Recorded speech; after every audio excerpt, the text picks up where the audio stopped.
Quel est le danger? Il y a un grand danger. J'ai entendu quelqu'un dans le monde invisible qui a dit, mais même si on adore Jésus, c'est vrai que Jésus a adoré le Père, mais même si on adore Jésus, c'est pas mauvais, non, c'est mauvais. Quand tu es aveugle, que quelqu'un te conduit, qui dit saute là, il faut sauter. Mais d'habitude, je marche, non? Oui, mais là, je dis de sauter. C'est toi tu es aveugle, c'est moi je vois. Jésus voit que nous.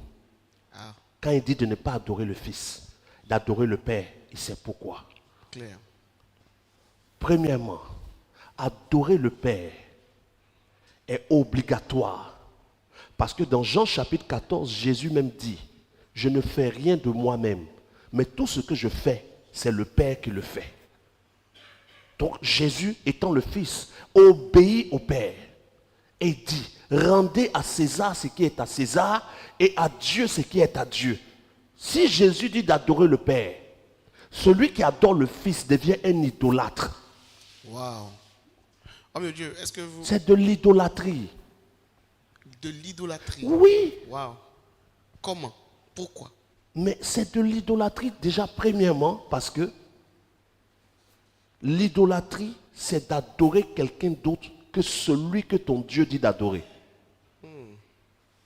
Tu n'auras pas d'autre Dieu devant ma face. Tu n'adoreras personne d'autre. Donc si Jésus dit d'adorer le Père, Jésus devient comme quelqu'un d'autre. Deuxièmement, le péché, c'est de faire ce que Dieu te dit de ne pas faire. Si Dieu dit de ne pas courir, que tu cours, tu as péché. Or, les pécheurs iront à l'enfer. Jésus dit, adorer le Père. Toi, tu fais le contraire, tu es désobéissant. Tu rentres dans le cycle de la désobéissance. Tu n'es pas censé tout savoir, mais tu es censé obéir à tout. Tu peux dire, je ne comprends pas pourquoi on ne peut pas adorer le Fils. Pourquoi Jésus dit d'adorer seulement le Père? Peut-être qu'il ne t'a pas expliqué. Moi, j'ai l'explication. Mais même quand tu n'as pas l'explication, Oui. tu dois obéir. C'est comme si tu suis un maître. Le maître dit, à partir de là, on court.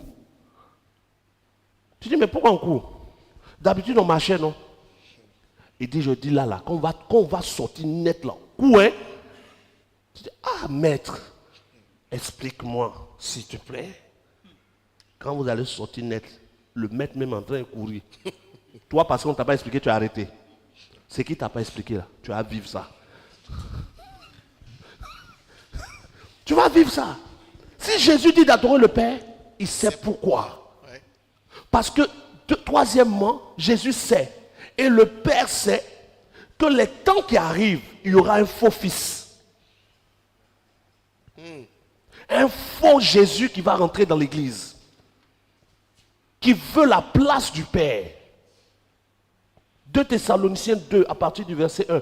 Car il est rentré un fils qu'on appelle le fils de perdition qui est assis dans les temples, se faisant passer lui-même pour le Père. Mais Dieu connaît l'avenir. Pour nous éviter certains pièges de Satan, le Fils même a donné gloire au Père. Il dit, donnez la gloire au Père.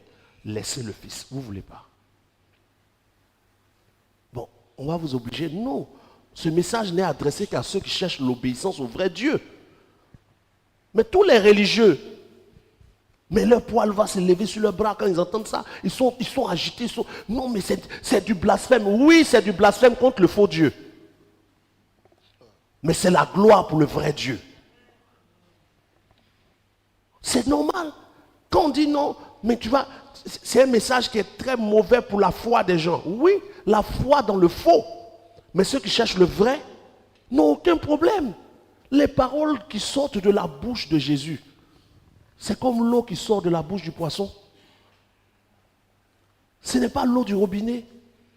Vous vous abreuvez à l'eau du robinet.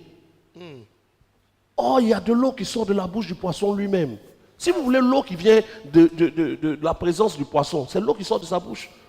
Vous voulez la parole qui sort de Dieu, c'est la parole qui sort de la bouche de Jésus directement. Vous prenez la parole de vos prophètes, de vos apôtres, de vos docteurs, de vos doctrines que vous avez gardées depuis des années, et puis les sorciers vous ont tué dedans. Là. Vous êtes dedans. On prend la parole du Fils.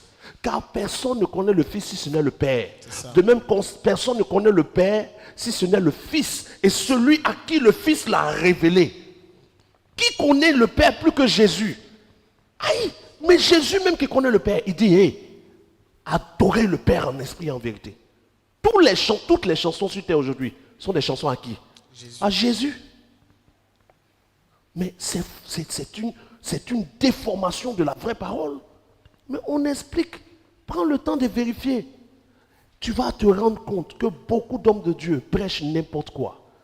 Comment le chemin qui mène au ciel peut être emprunté par peu de personnes et le chemin de l'enfer, large est le chemin. Parce que tous ceux qui sont censés apporter le ciel sont en train de nous apporter l'enfer. Le message que les gens prêchent n'est pas écrit.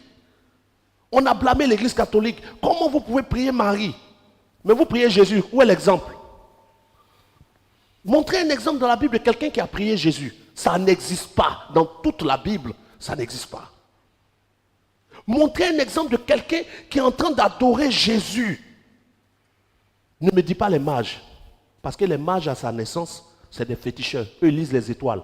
Nous, on ne lit pas les étoiles. Ouais. Quelqu'un qui a adoré Jésus. Ça n'existe pas. Montrez-moi un passage où Jésus dit de l'adorer. Ça n'existe pas. Montrez-moi un passage où Jésus dit de le prier. Ça n'existe pas, mais vous faites. Qui vous suivez?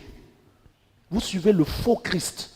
2 Corinthiens chapitre 11, verset 3. De même que le serpent séduisit Ève par sa ruse, je crains que vous vous détourniez si facilement de l'évangile et de la simplicité de Christ pour passer à un autre évangile. Car si l'on vient vous prêcher un faux Christ, vous le supportez. Un faux évangile, vous l'acceptez. Un faux Saint-Esprit, vous le recevez.